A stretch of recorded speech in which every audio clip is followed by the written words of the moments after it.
पिंकी को गप्पे मारने की बहुत आदत थी। वो जब भी किसी के बारे में बातें करती तो बड़े बड़े गप्पे फेंका करती। आसपास के सब लोगों को पता था कि पिंकी बहुत बड़ी गपोड़ी बाज है। लोग उसकी बात पर विश्वास नहीं किया करते थे, लेकिन हाँ, उसकी बातें सुन सुनकर हंसते बहुत थे। अरे बहू, पड़ोस वाली शर्मा जी है ना, उनकी बेटी का जन्मदिन है, तुम भी चली जाना। ठीक है मम्मी जी, ये तो बता दो गिफ्ट में लेकर क्या जाना है? अरे लेकर क्या जाना है, 250 का लिफाफा दे देना, बस काफी है। अरे मम्मी जी, अच्छा लगेगा क्या? पड़ोसी है हमारे, हमें कुछ बड़ा लेकर जाना चाहिए। अरे बहू, इतना काफी है। जानती हैं आप, मेरे मायके में जब पड़ोस में किसी की बर्थडे होती थी ना, तो मम्मी कुछ न कुछ गोल्ड का ही देकर भेजती थी। पड़ोसी के बर्थडे में सोना? कैसी बातें करती हो? और नहीं तो क्या, आपकी तरह थोड़ी ना लिफाफा पकड़ा दिया। पिंकी शर्मा जी की बेटी के जन्मदिन में चली जाती है। अरे आज तो बड़ी सुंदर लग रही हो साड़ी में। जी मैं तो लहंगा पहनकर आने वाली थी, मम्मी जी नहीं मानी। अरे बेटा, बर्थडे पार्टी में तो साड़ी चल जाती है, मेरा मतलब कोई शादी थोड़ी ना है। कैसी बात कर रही हैं आप आंटी जी? मेरे मायके में तो छोटे छोटे फंक्शन भी हम लोग लहंगा बनवाते थे बुटीक से, डिजाइन करवाकर। चाहे पड़ोस में किसी का जन्मदिन हो, मेरी मम्मी हमेशा बुटीक से नया लहंगा डिजाइन करवाती थी। मैंने तो ऐसा कहीं नहीं देखा। ये तो तुमने आज बड़े कमाल की बात बताई। अरे जाने दीजिए, कोई बात नहीं। और बताइए, आपकी बेटी नजर नहीं आ रही? अरे भाभी, मैं यहाँ हूँ। ये देखिए मेरा ड्रेस कैसा लग रहा है? ठीक ही है, मतलब बर्थडे के हिसाब से थोड़ा हल्का है ना। अरे भाभी, इतना सुंदर गाउन पहना है मैंने। मैं ना शादी से पहले अपने बर्थडे पर हमेशा जरी वाला लहंगा पहना करती थी। यही मैं तुम्हारी मम्मी को भी बता रही थी। उसके बाद केक काटने का प्रोग्राम शुरू होता है। सब लोग इकट्ठे हो जाते हैं। शर्मा जी की बेटी का केक देखकर पिंकी से रहा नहीं जाता। उसके अंदर का घपोड़ी बाज बाहर निकल कर आ जाता है। अरे इतना छोटा सा केक! अरे बेटा, मेहमानों के हिसाब से ही है, जितने लोग इतना बड़ा केक। आंटी जी, कम से कम 4 या 5 मंजिल वाला केक तो बनाना चाहिए था। आपकी बेटी का बर्थडे रोज रोज थोड़ी ना आता है। मेरे बर्थडे पर हमेशा पापा 4 केक बनवाते थे। सारे केक 4-4 मंजिल के होते थे।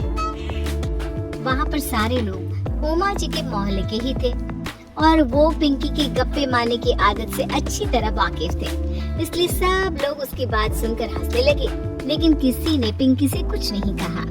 एक दिन सुबह सुबह पिंकी ने अपनी सास से कहा, मम्मी जी, मेरे मम्मी पापा मुझसे मिलने के लिए यहाँ आ रहे हैं। अरे वाह, ये तो बहुत अच्छी बात है। उनके आने की तैयारी करो, अच्छा अच्छा खाना बनाओ। वैसे कब तक आएंगे? मम्मी जी फ्लाइट से आ रहे हैं, कल शाम को 4 बजे की फ्लाइट है। फ्लाइट? लेकिन बेटा तेरा मायका तो यहाँ से 2 घंटे की दूरी पर है।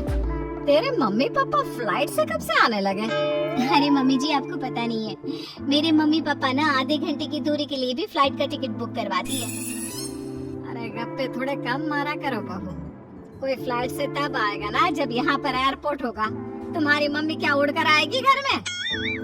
अरे हाँ मम्मी जी, मैं तो भूल ही गई थी। वो कहना मेरे मम्मी पापा हमेशा फ्लाइट से ही ट्रैवल करते हैं, तो मेरे दिमाग से ही निकल गया था।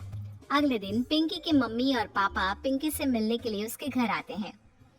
आइए आइए जी, आपका बहुत बहुत स्वागत है। और समदन जी, हमारी बेटे की कोई शिकायत तो नहीं ना? ठीक से संभाल लिया है ना आपका घर? अरे मेरी बहू बहुत समझदार है, घर का काम बहुत अच्छे तरीके से करती है। बस थोड़ा ज्यादा बोलने की आदत है उसे, आपको परेशान करती होगी ना? बात तो आपकी सही है, उसकी थोड़ा ज्यादा नहीं बहुत ज्यादा बोलने की आदत है। लेकिन कोई बात नहीं, आपकी बेटी दिल की बहुत अच्छी है, बस थोड़ा बोलती ही तो ज्यादा है। पिंकी बेटा इधर आओ, देखो तुम्हारे मम्मी पापा आए हैं, तुमने इनके लिए खाना तो बना लिया ना? वो क्या है ना मम्मी जी, आपसे एक बात कहनी थी। हाँ हाँ बोलो बहू, क्या बात है? डरने की कोई जरूरत नहीं। वो मम्मी जी, मैंने सोचा मम्मी पापा आए हैं तो खाना बाहर से मंगवा लेती हूँ। अरे कोई बात नहीं बेटा, वैसे भी तुम किचन में काम करने लग जाती तो अपने मम्मी पापा से बात कब करती। बहुत अच्छा किया। अब तुम अपने मम्मी पापा के साथ बैठकर आराम से बात करो, मैं अंदर जाती हूँ। शाम का वक्त जैसे ही दरवाजे की घंटी बजी, 3-4 लोग हाथों में खाने के बहुत सारे पैकेट लेकर उमा जी के घर पहुँच गए। अरे भाई, कौन है आप लोग? लगता है गलत पते पर आ गए। नहीं माँ जी, हम तो खाने का ऑर्डर डिलीवर करने आए हैं, यहीं से बुकिंग मिली थी। अरे नहीं, आपको कोई गलत फहमी हुई है। हमारे यहाँ तो 2 ही मेहमान आए हैं। आपके हाथ के पैकेट देखकर लगता है इसमें 50 लोगों का खाना है। माँ जी, आपने सही समझा, खाना तो इसमें 50 लोगों का ही है, क्योंकि हमें ऑर्डर यहीं से 50 लोगों का मिला है। अरे लेकिन इतना सारा खाना, कहीं मेरी बहू ने अपनी गप मारने की आदत के चलते ऐसा तो नहीं कर दिया? ये खाना आप रख लीजिए और हमें हमारे पैसे दे दीजिए। अच्छा, वैसे कितने का बिल बना है? ज्यादा नहीं, बस 10,000 दे दीजिए। उन लोगों की बात सुनकर उमा जी पिंकी को आवाज देकर वहाँ बुलाती है।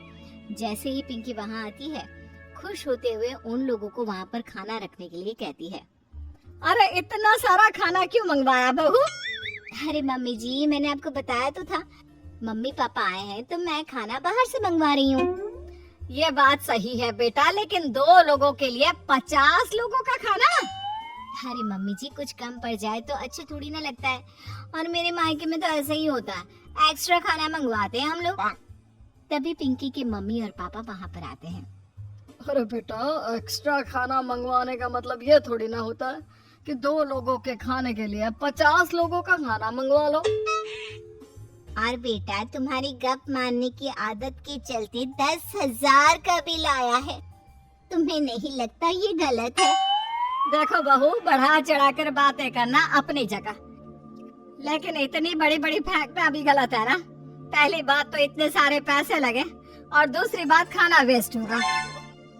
आप लोग ठीक कहते हैं, मैं आज के बाद अपनी इस आदत को कंट्रोल करने की कोशिश करूंगी और अब से गप थोड़ी कम मारा करूंगी। पिंकी की बात सुनकर सब लोग हंसने लगे।